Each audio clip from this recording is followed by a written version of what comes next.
اور حضرت شہاب الدین کلیوبی فرماتے 3 نوجوان بھائیوں کو ایک عیسائی بادشاہ نے گرفتار کیا اور محبت مصطفیٰ سے انہیں خریدنے کی کوشش کر رہا تھا، بدل دو اپنا دین نہیں تو تمہارے لیے سخت سزائیں ہوں گی۔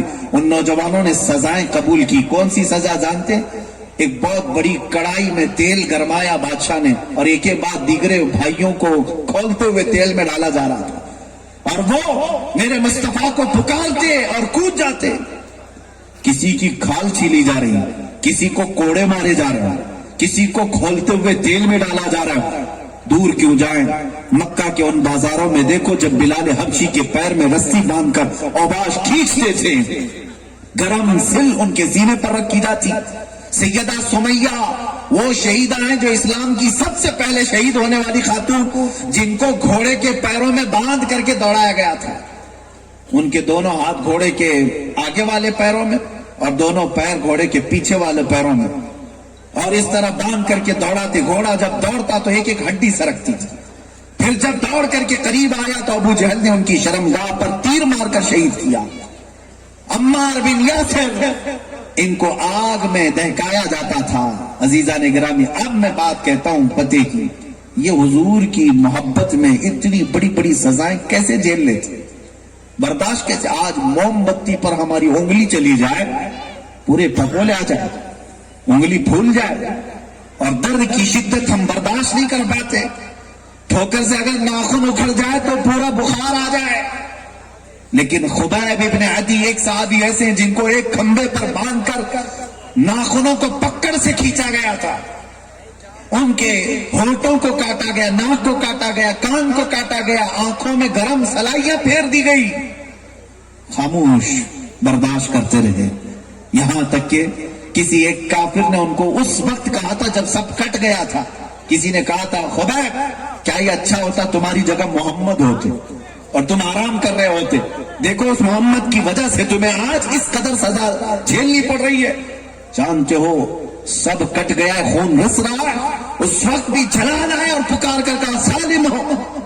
تم کہتے ہو یہاں میرے نبی ہوتے تو اچھا ہوتا، قسم رب ذوالجلال کی میرے جسم کے اور 1000 ٹکڑے کر لو ہمارا کروں گا، لیکن میرے مصطفیٰ کے قدموں میں کانٹا بھی چبھے مجھے برداشت نہیں۔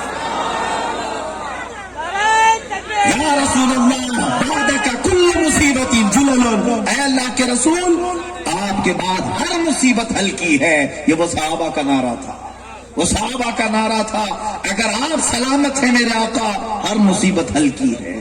اسی کو اعلیٰ حضرت فرماتے ہیں ان کے نثار کوئی کیسے ہی رنج میں ہو، ان کے نثار کوئی کیسے ہی رنج میں ہو، جب یاد آ گئے ہیں سب غم بھلا دیے۔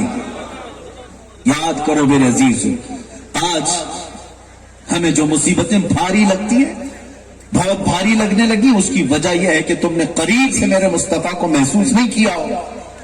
محسوس کرو، قرآن کا کہتا ہے تمہاری جانوں سے زیادہ قریب ہے، النبی اولیٰ بالمؤمنین من انفسہم، تمہاری جانوں سے زیادہ مومنوں سے نبی قریب ہے۔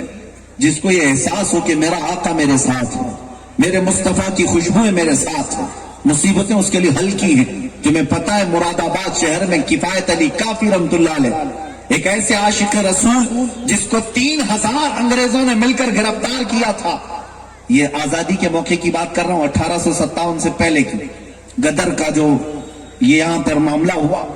کفایت علی کافی کو گرفتار کر کے انگریزوں نے دارالعمارت میں 7 دن تک ان کے جسم پر گرم استری پھیری تھی۔ گرم استری پھیرتے تھے، جب چمڑی جلتی تھی اس پر نمک چھڑک دیتے تھے، اور ہر رات زخموں پر نمک چھڑکنے کے بعد کفایت علی کافی رحمت اللہ علیہ کھڑے رہتے۔ کسی نے اس وقت بھی کہا تھا دیکھو بات مان لیتے اگر ہماری، ہم اپنے وزارت میں رکھ لیتے، ہماری حکومت کو تسلیم کر لو، ہم تمہیں عہدہ بھی دیں گے اور پونڈ بھی دیں گے، ماہانہ مشاہرہ بھی دیتے۔ لیکن کفایت علی کافی نے اس وقت ہنس کر کہا تھا اے ظالموں، تم نے کفایت علی کافی کے ایمان کو بہت ہلکا سمجھا ہے، یہ اتنا ہلکا سودا کبھی نہیں کر سکتا۔ جو ایک بار بازار مصطفیٰ میں بک چکا ہے، پوری دنیا اس کو کیا اس کی جوتیوں کو نہیں خرید سکتی، نہیں خرید سکتی۔